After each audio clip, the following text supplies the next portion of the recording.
प्रभु यीशु मसीह के पवित्र नाम में आप सबको सलाम।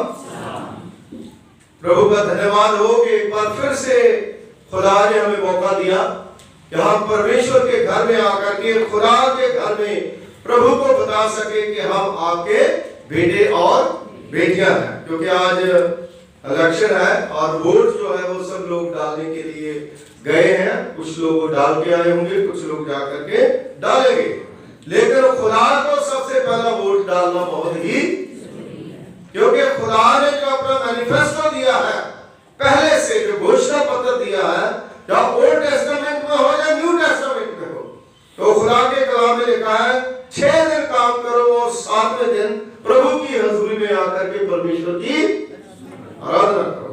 Hallelujah, hallelujah. ये प्रभु की इच्छा है। खुदा चाहता है कि आप सब लोग खुदा के घर में आकर के प्रभु की प्रार्थना जो है वो करें। और आज जो मेरा विषय है, प्रभु की इच्छा को जानना। परमेश्वर की इच्छा को, बोलिए, प्रभु की इच्छा को जानना। Knowing the will of the Lord. क्योंकि जब हम प्रभु की इच्छा को जानेंगे अपने जीवन में, अपनी जिंदगी में, God's will for your life, परमेश्वर हमारी जिंदगी में जब हम खुदा की इच्छा को जानते हैं तो उस समय हमें आगे बढ़ने के लिए थोड़ा और फायदा मिलता है। कई बार आज इंसान जो है हर समय अपनी इच्छा जो है वो हमेशा आगे रखता है। मुझे घर मिल जाए, मुझे गाड़ी मिल जाए, मुझे अच्छे कपड़े मिल जाए, मेरी सारी चीजें मिल जाए, लेकिन खुदा की इच्छा जो है उसको सबसे पीछे रखते हैं। लेकिन प्रभु का वचन बताता है सबसे पहले परमेश्वर के धर्म और राज्य की खोज करो, सब चीजें आपके पीछे। हालेलुया।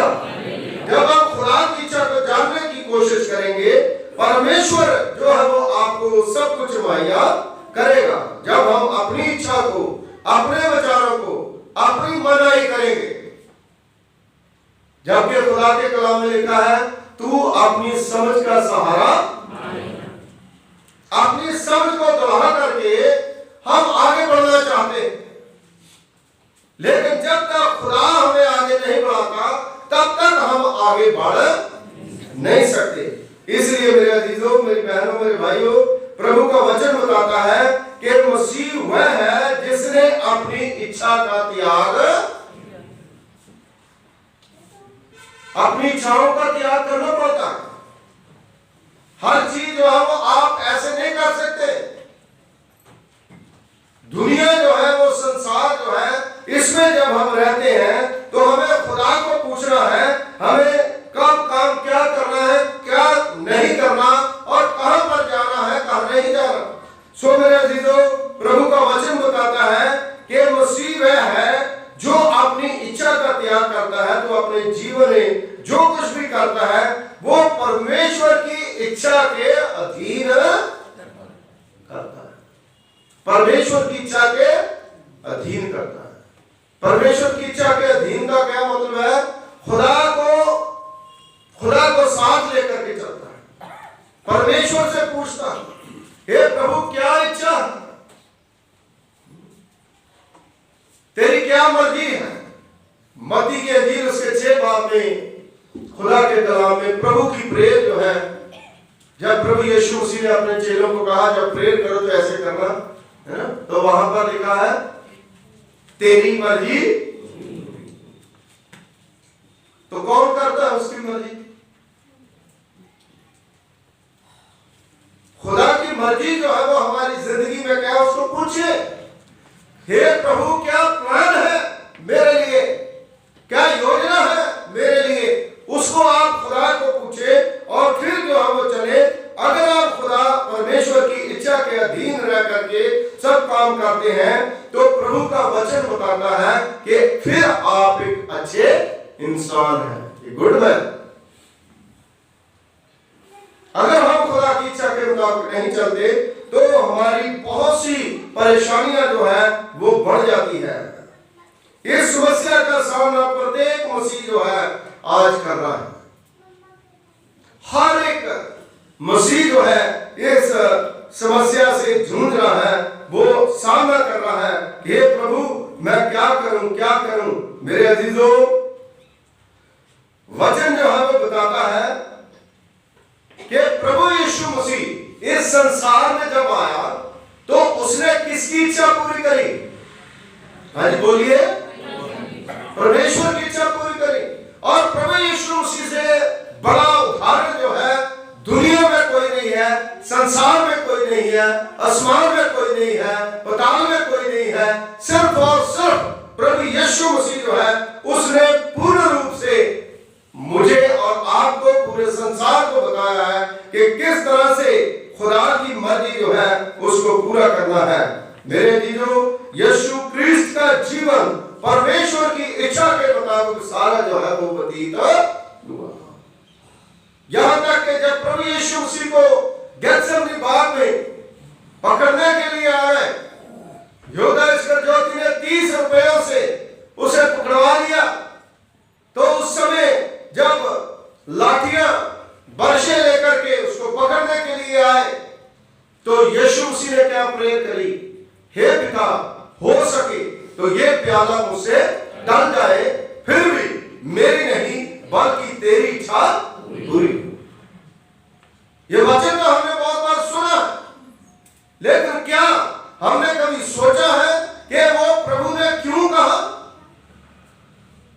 मुझे और आपको सिखाने के लिए, बचाने के लिए कि हम प्रभु की इच्छा को क्या करें? पूरा करें। पूर्ण समानता का एक सिद्ध उदाहरण जो है वो प्रभु यीशु मसीह। इब्रानियों की पुस्तक उसका 10 बाब उसकी 7वीं आयत जो है खुदा के कलाम में आप पढ़ोगे तो वचन में लिखा है, तब मैंने कहा, देख मैं आ गया हूं ताकि हे परमेश्वर तेरी इच्छा पूरी करो, उसकी इच्छा पूरी करो। जब आप चर्च जाते हैं, आते हैं, तो उस समय कहे, हे प्रभु मैं आ गया हूं, मैं तेरी इच्छा को पूरा, मैं तेरे कहे मुताबिक जो है वो चर्च में अपनी हाजिरी, हम कैसी हाजिरी देते हैं वो हमारे ऊपर डिपेंड करता है। खुदा ने हमें स्वतंत्र इच्छा दी, भला और बुरे का हम जान सकते हैं कि किस तरह से हम इबादत करते हैं। यीशु क्रिस्त इस पृथ्वी पर परमेश्वर की इच्छा पूरी करने के लिए आया।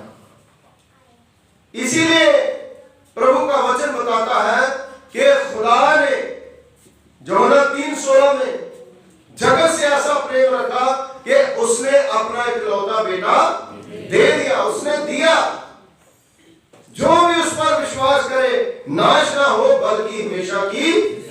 विश्वास करने का मतलब यह है कि हम प्रभु की इच्छा को पूरा करें। और पता नहीं कैसे हम लोग जो है इस वचन को पढ़ते हैं, कैसे सोचते हैं, लेकिन इसका मतलब यह है कि हम प्रभु की इच्छा को पूरा करें, वही विश्वास है। हम कहते हैं कि हम विश्वास करते हैं, अगर हम खुदा की मर्जी को पूरा नहीं करते तो कैसा विश्वास है? इसलिए मेरे अजीजों, खुदा का कलाम, प्रभु का वचन बताता है कि प्रभु की इच्छा को पूरा करना बहुत जरूरी है। यीशु ने वास्तव में अपना ये कार्य इस पृथ्वी पर अपने पिता की मर्जी को पूरा करने के लिए किया। संत यूहन्ना रसूल की अंजील उसका 17वां बाब उसकी 4वीं आयत में लिखा है, जो काम तूने मुझे करने के लिए दिया उसे पूरा करके मैंने पृथ्वी पर तेरी महिमा प्रकट करी। कैसे महिमा प्रकट करी? यीशु मसीह ने मुर्दों को जिंदा करा, यीशु मसीह ने 12-12 साल के बीमार जो है उनको चंगा करा, यीशु मसीह ने लोगों को उपदेश दिया, यीशु मसीह ने लोगों को प्यार करना सिखाया, यीशु मसीह ने लोगों को आशीष दी, लोगों को बरकत दी और खुदा की मर्जी जो है वो पूरी करी। क्यों खुदा की मर्जी थी? क्योंकि जब यीशु मसीह इस पृथ्वी पर आने वाले थे तो यशायाह नबी ने, कई नबियों ने, छोटे नबियों ने, बड़े नबियों ने भविष्यवाणियां करी, वो प्रभु की मर्जी को पूरा करने के लिए आएगा। जो प्रभु की इच्छा है उसके मुताबिक ही वो इस दुनिया में आए और उन्होंने अपना काम जो है वो पूरा करा। इसलिए मेरे अजीजों, खुदा का वचन जो है बताता है जैसे यीशु मसीह इस पृथ्वी पर विशेष कार्य करने के लिए आया और उसके लिए उसको जो सौंपा गया उसको उसने संपर्क करा, उस क्रूस पर जाना था तो भी वो गया। आज हमें जो काम खुदा सौंपता है, जो परमेश्वर जो है, खुदा ने हमें किस लिए बनाया? खुदा की संगति करने के लिए, प्रभु की मर्जी को पूरा करने के लिए। लेकिन जब प्रभु की मर्जी को ठुकरा दिया इंसान ने, तो उस समय इंसान को उस बाग-ए-अदन से बाहर निकाल दिया। क्यों? क्योंकि उसने खुदा की मर्जी को पूरा नहीं किया, खुदा के हुक्म को नहीं माना। योना नबी जो है, जब उसको निनवे शहर में प्रचार करने के लिए भेजा गया, उसने खुदा की मर्जी को तोड़ करके अपनी मर्जी को आगे रखा, अपने प्लान जो है वो आगे रखे, अपनी समझ जो है उसका सहारा लिया और वो डूबा और दूसरों को भी डुबा दिया। इसलिए मेरे अजीजों, खुदावंद यीशु मसीह हमें उठाना चाहते हैं, प्रभु यीशु मसीह हमें आगे बढ़ाना चाहते हैं। जो जिम्मेदारियां प्रभु को दी गई उनको पूरा करा और इसी प्रकार हम अपने जीवन में जो प्रभु के सामने रखें कि खुदावंदा तेरी हमारे जीवन के प्रति क्या योजनाएं हैं। पहली बात जो मैं आपको बताऊंगा, प्रत्येक मसीह जो लोग जीवन व्यतीत करते हैं, परमेश्वर की हर एक के प्रति कोई ना कोई योजना। हर बंदे के जिंदगी में जीवन, बहुत से लोग कहते हैं हम चर्च में आते हैं, हमारा क्या है, हमारी तो कोई वो सुनता नहीं है, हमारी तो ये बात नहीं करता। सबके लिए योजना, हर किसी के लिए खुदा ने काम रखा है। किसी को दान देने का वरदान है, किसी को समझ, किसी को सेवा करने का, किसी को कमेटी में रहने का, किसी को साज बजाने का, किसी को गीत गाने का। हर एक के लिए खुदा ने कोई ना कोई योजना रखी। किसी को प्रचार करने का, किसी को प्रेयर करने का, ये हर एक काम जो है खुदा ने दिया है, उस काम को हम करें। परमेश्वर के लोगों में से प्रत्येक के लिए दिव्य रूपरेखा निर्धारित जो है वो करेगी। देखिए खुदा के कलाम में लिखा है कि रूपरेखा जो है वो तैयार करेगी। आप पहचानिए कि आपके अंदर क्या टैलेंट है जिसके द्वारा आप खुदा की मर्जी को पूरा कर सकते हैं। मेरे अजीजों, हर व्यक्ति में कुछ ना कुछ मतलब होता है ना? कई प्रतिभाएं होती हैं, आवश्यकताएं होती है, क्षमताएं होती है, वातावरण के आधार पर, है ना, कहां पर आप रहते हैं, कैसी आपकी सोच है, किस तरह से आप खुदा का काम कर सकते हैं। इफिसियों उसका दूसरा भाग उसकी 10वीं आयत में लिखा है, क्योंकि हम उसके बनाए हुए। अब मैं खुदा के द्वारा बनाया गया हूं, तो क्या पम्मी जो है, भाई पम्मी साहब, ये भी उसी खुदा ने बनाया है। यहाँ पर गिल साहब बैठे हैं, आप लोग बैठे हो, आप सब लोगों को किसने भेजा है इस संसार में, दुनिया में? परमेश्वर ने। किसने इंसान को बनाया? खुदा ने बनाया है। और वचन में लिखा है क्योंकि हम उसके बनाए हुए हैं और महिमा यीशु में उस भले कामों के लिए सृजे। हम भले कामों के लिए सृजे गए, मारपीट करने के लिए नहीं, गाली देने के लिए नहीं, लोगों को सताने के लिए नहीं, भले कामों के लिए हम सृजे गए हैं जिन्हें परमेश्वर ने पहले से हमारे करने के लिए तैयार करा, पहले से तैयार करा। अब कहते हैं हमारे पास काम नहीं है, खुदा का काम कर रहे हो, बहुत से काम है, क्यों नहीं कर सकते आप? परमेश्वर की योजना है, खुदा जो है वो उस योजना के तहत आपको आगे लेकर के चलेगा। वचन में लिखा है परमेश्वर ने प्रत्येक मसीह के लिए व्यक्तिगत रूप से विशेष कार्य और कर्तव्य निर्धारित जो है वो किए गए हैं। इब्रानियों उसका 12 बाब उसकी पहली आयत में लिखा है, वह दौड़ जिसमें हमें दौड़ना है, धीरज से दौड़े, धीरज रख करके सोचे दौड़े। संत पौलुस रसूल जो है वो कहता है कि धीरज से दौड़ें, हमसे हम में से हर एक के लिए अलग अलग दौड़ निर्धारित की गई है। अलग अलग दौड़ का क्या मतलब है? अपनी जिंदगी जो हमारा जीवन है, इस दौड़ में हम खुदा को साथ लेकर के चले, जो खुदा हमें सिखाता है उसके मुताबिक, यानी खुदा कहता है कायदे कानून के मुजब जो है वो आप दौड़े, कायदे कानून के मुताबिक आप बंदगी करें, कायदे कानून के मुताबिक आप लफ्ज दें, कायदे कानून के मुताबिक आप दुआ करें, कायदे कानून के मुताबिक आप वचन प्रचार करें, कायदे कानून के मुताबिक आप गीत गाएं। पौलुस ये कह सका, मैंने अपनी दौड़ पूरी कर ली। क्या हम बुजुर्गी के दिनों में ये कह पाएंगे? जब हम जाने वाले, जब पौलुस रसूल बुजुर्ग हो गए, बूढ़े हो गए, तो कहने लगे मैंने अपनी दौड़, उसे पूरा कॉन्फिडेंस, उसे विश्वास कि मैंने अपनी जिंदगी में जो कुछ करा है खुदा की इच्छा के मुताबिक करा। वो कहता मैंने अपनी दौड़ पूरी कर ली है। और उसने अपनी जो सेवकाई है उसके कार्यों को उसने जब पूरा कर लिया, उसके पास साफ प्राण जो है इतना नहीं रहा, तो उस समय वो कहता कि भाई मैंने अपनी दौड़ पूरी कर ली है। प्रेरितों के काम उसका 22वां बाब उसकी 14वीं आयत में लिखा, तब उसने कहा हमारे बाप दादों के परमेश्वर ने तुझे इसलिए ठहराया है कि तू अपनी इच्छा को जाने, तू उसकी इच्छा को जाने। हम खुदा की इच्छा हमारे प्रति क्या है वो जाने। कई बार बहुत से लोग जो वो सेवक बनना चाहते हैं, सेवक कहते हैं, उनके दिल में ये होता है कि बड़ा सारा काम है, हम ऐसे ही कर लेंगे। लोग जो है वो करते हैं, लेकिन उसके बाद उनकी जो सेवकाई है वो सक्सेसफुल नहीं होती।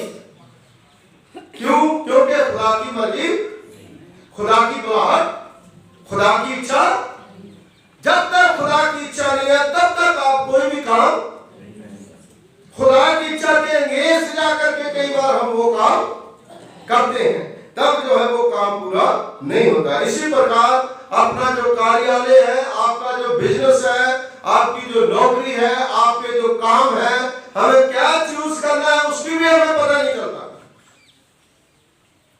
एक व्हाट्सएप पे स्टेटस डाल रखा था किसी ने, तो उसमें लिखा था कि जब आप सफर कर रहे हो तो आपको पता होना चाहिए कि आपने कहां तक जाना है।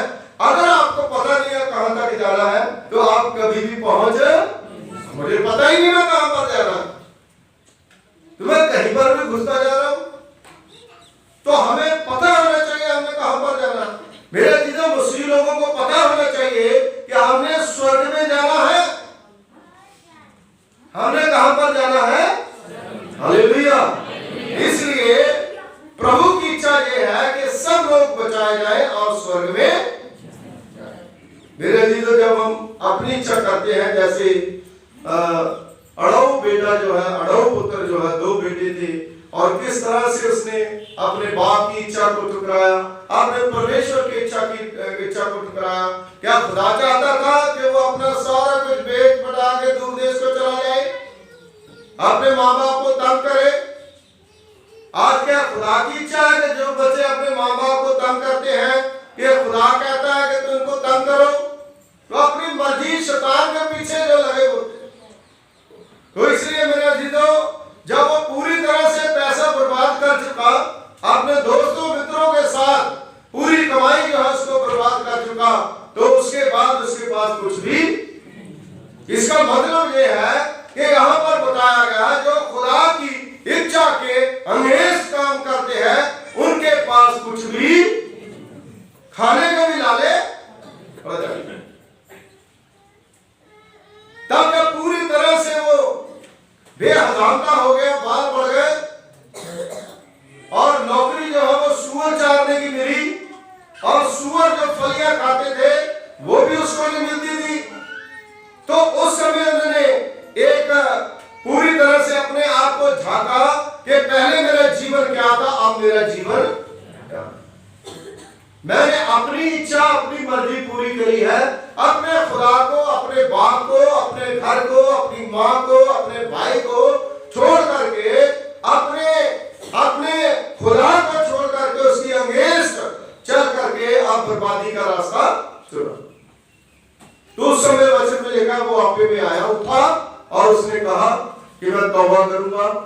प्रभु के पास जाऊंगा, मैं खुदा को, अपने पिता को कहूंगा कि मैंने आपके विरुद्ध पाप करा है, मुझे क्षमा करें। मेरे अजीजों, क्या खुदा की योजना थी कि वो बुरे काम करे? खुदा की योजना थी कि वो शराब पिए? खुदा की योजना थी कि वो भूखा मरे? नहीं।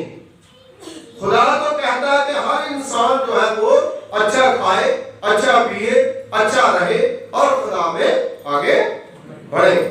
तो इसलिए वो जब वापस आया तो अपने बाप को कहने लगा, हे पिता, मैंने तेरे विरोध में, हे खुदा, मैंने तेरे विरोध में पाप करा है, मुझे नौकरों की तरह। लेकिन खुदा ऐसा नहीं करता। हम कितने भी बुरे हो जाए, हम कितनी भी अपनी इच्छा को पूरा करें, खुदा से दूर हो जाए, लेकिन जब वो खुदा के पास आते हैं तो खुदा ये नहीं कहता, प्रभु ये नहीं कहता कि मैं तुम्हें नौकर रखूंगा, मैं तुम्हें बाहर रखूंगा, मैं तुम्हें सजा दूंगा।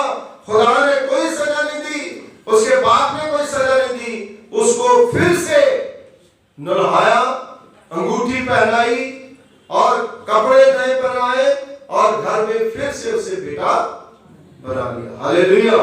इसका मतलब है कि अगर हम प्रभु के पास आएंगे तो प्रभु की इच्छा ये है कि सब लोग अच्छे रहे, अच्छे कपड़े पहने, अच्छी अंगूठी भी पहन सकते हो, अच्छे घर में रह सकते हो, हर एक चीज जो है वो खुदा आपको देने के लिए तैयार है। इसका मतलब है कि जब हम वापस आते हैं तो खुदा हमें पूरी तरह से वाश करता है, हमें सुंदर बनाता है, हमारा जीवन जो है वो अच्छा हो जाता है और परमेश्वर के पास हम खुदा की मर्जी को पूरा करते हैं। और फिर वहां पर मर रहा था, अब घर में आकर के अच्छे बेड पर सोया होगा, दूध पिया होगा, क्योंकि उसकी एनर्जी खत्म हो गई सारी, सूख गया होगा, रंग काला पड़ गया होगा, आंखें अंदर चली गई होगी। लेकिन खुदा के पास आने से, अपने बाप के पास आने से वो सारी चीजें जो है वो खत्म होगी और फिर से वो हष्ट-पुष्ट जो है वो होगा। आज जरूरत है कि मैं और आप अगर खुदा से दूर है तो हम प्रभु के पास आए और फिर से उसकी तरह हष्ट-पुष्ट हो जाए। मेरे अजीजों, भजन संहिता उसका 32वां भजन उसकी 8वें आयत में लिखा है, मैं तुझे बुद्धि दूंगा और जिस मार्ग में तुझे चलना होगा उसमें तेरी अगुवाई करूंगा, मैं तुझ पर कृपा दृष्टि रखूंगा और सम्मति दिया। खुदा जो है वो हमें रास्ता दिखाता है, खुदा हमें वो रास्ता दिखाता है जिस पर हमें चलना है। परमेश्वर की योजना बहुत ही विस्तृत है। भजन संहिता उसका 37वां भजन उसकी 23वें आयत में, मनुष्य की गति यहोवा की ओर से दृढ़ होती है, परमेश्वर की तरफ से। परमेश्वर हमेशा जीवन भर के रास्ते को प्रकट नहीं करता। कई बार हम कहते हैं कि अभी हमें दिखा दे कि मैं अमेरिका भी जाऊंगा, मैं इंग्लैंड भी जाऊंगा, मैं यूरोप भी जाऊंगा, मैं वहां पर भी जाऊंगा, मैं वहां पर भी जाऊंगा। ऐसा कुछ नहीं होता है ना। वो खुदा निर्धारित नहीं करता। खुदा उसी समय अचानक खुदा जो है वो आपको लेके जाता। बहुत से लोग दुआ करवाते हैं ना, मैं वहां चला जाऊंगा, वहां चला जाऊंगा।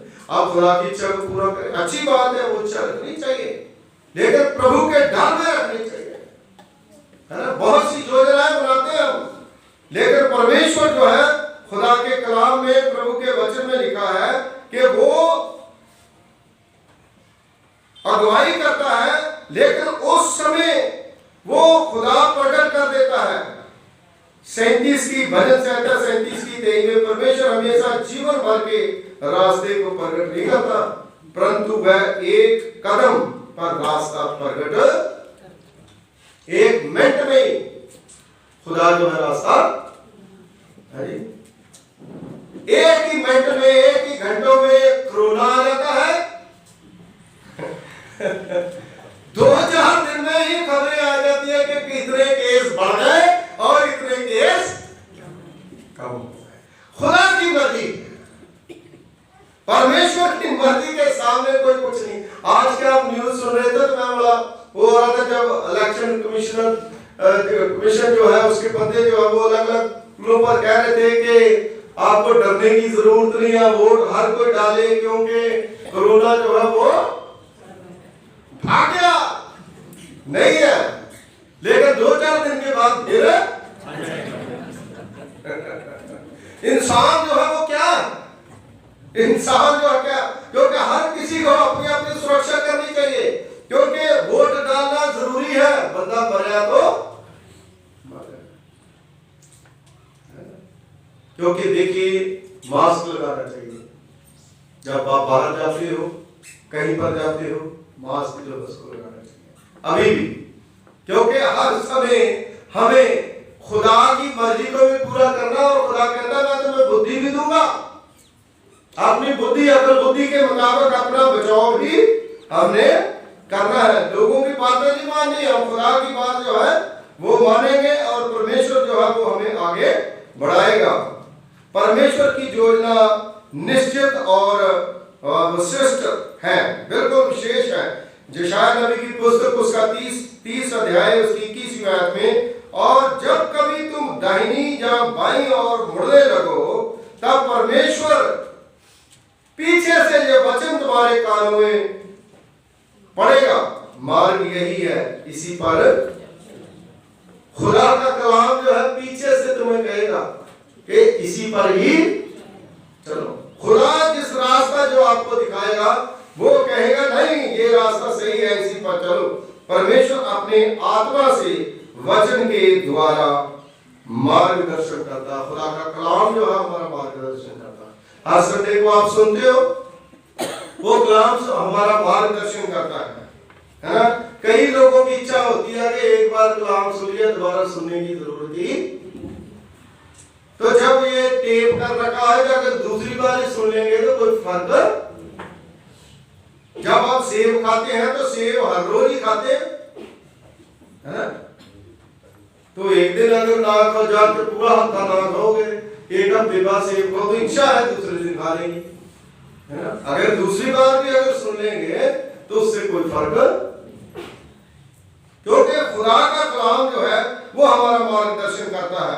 मेरे जीजो, परमेश्वर की इच्छा के बारे में अगर हम पढ़ें रोमियो की पुस्तक उसका 12वां बाब उसकी 2री आयत, जिससे तुम परमेश्वर की भली और भावती और सिद्ध इच्छा अनुभव से मालूम करते रहो। हमारा अनुभव जो है उसमें भी हम देखते हैं कि खुदा की इच्छा क्या है ना। जैसे इतने सालों से मतलब हम चर्च में आते हैं तो हर रोज हमारा दुआ करने का जो तरीका है कई बार बदल जाता है। कई बार हम ये सोच लेते हैं कि नहीं खुदा की मर्जी को, खुदा के घर में खुदा की मर्जी को हम पूरा करें। कई बार गीत गाने का तरीका हमारा बदल जाता है, प्रचार करने का तरीका जो है वो बदल जाता है। आपने देखा होगा, है ना। तो हर रोज हमें अनुभव के साथ हमने आगे बढ़ना है। मैं 2 चीजें बता करके आपको खत्म करूंगा। परमेश्वर की योजना प्रत्येक जीवन के लिए बहुत ही महत्वपूर्ण, बहुत ज्यादा महत्वपूर्ण है। मेरे अजीजों, वचन जो है वो बताता है कि अपने स्वार्थ और हठीलेपन के कारण अपनी योजना को पूरा करने का पूरा प्रयास करते हैं, लेकिन परमेश्वर की योजना को हम ठुकरा,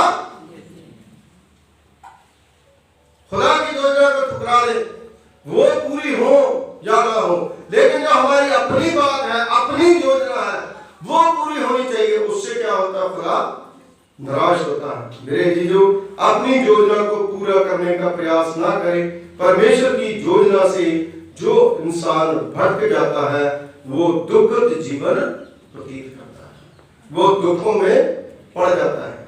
यिर्मयाह नबी की पुस्तक उसका 10वां बाब उसकी 23वीं आयत में खुदा के कलाम में लिखा, हे यहोवा, मैं जान गया हूं कि मनुष्य का मार्ग उसके वश में नहीं। आप कितना भी कहेंगे हमारे वश में चीज है, ये हम कर देंगे, मैं वो कर दूंगा, मैं ये कर दूंगा। अरे क्या कर देगा, तेरे अंदर तो कुछ भी नहीं है।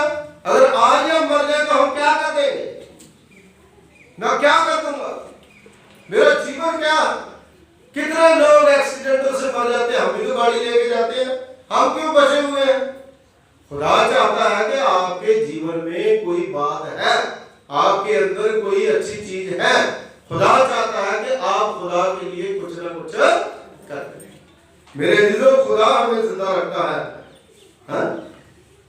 मनुष्य चलता तो है परंतु उसके ढंग उसके अधीन नहीं है। केवल परमेश्वर की भविष्य को जानता, परमेश्वर भविष्य को जानता है और वही हमारे व्यवसाय या मार्ग को चुनने में सक्षम है। हम अपना मार्ग, अपना व्यवसाय, अपना कारोबार जो है खुद चुनते हैं। खुदा की इच्छा के सामने रखे तो परमेश्वर चुनेगा कि तुम्हें क्या करना है, क्या नहीं करना। लास्ट बात बताऊंगा, परमेश्वर की योजना में सदा ही कुछ विशेषताएं सम्मिलित रहती है जो कि हम खुदा के कलाम से देखेंगे। पहला थिस्सलुनीकियों उसका चौथा बाब उसकी 3री आयत में लिखा है, क्योंकि परमेश्वर की इच्छा ये है कि तुम पवित्र बनो। लास्ट, खुदा की इच्छा ये है कि तुम क्या बनो, पवित्र बनो। परमेश्वर पवित्र है, उसकी ये इच्छा है कि हम उसके समान बने। प्रार्थना और धन्यवाद करना सदा हमारे लिए पहला स्थान होना चाहिए। प्रभु का शुक्र है, धन्यवाद है कि आप सब लोग आए। जब हम आए थे चर्च में तो 2-3 लोग बैठे थे, मैंने सोचा आज देखना बहुत से लोग आएंगे नहीं। क्यों? क्योंकि अगर पूछेंगे तो कहेंगे वोट डालनी है। 8 बजे से लेकर के 6 बजे तक वोट डाली है ना। आज भी बहुत से लोग जो वोट डालेंगे, वोट डालनी अच्छी बात है, लेकिन खुदा ने जब ये दिन ठहराया है तो हमें खुदा के घर में भी आना बहुत ही जरूरी है और परमेश्वर की इच्छा को पूरा करना जरूरी है। पहला थिस्सलुनीकियों उसका 5वां बाब उसकी 19 और 18वीं आयत में लिखा है, निरंतर प्रार्थना में लगे रहो, हर बात में धन्यवाद करते रहो, क्योंकि तुम्हारे लिए मसीह यीशु में परमेश्वर की यही इच्छा है।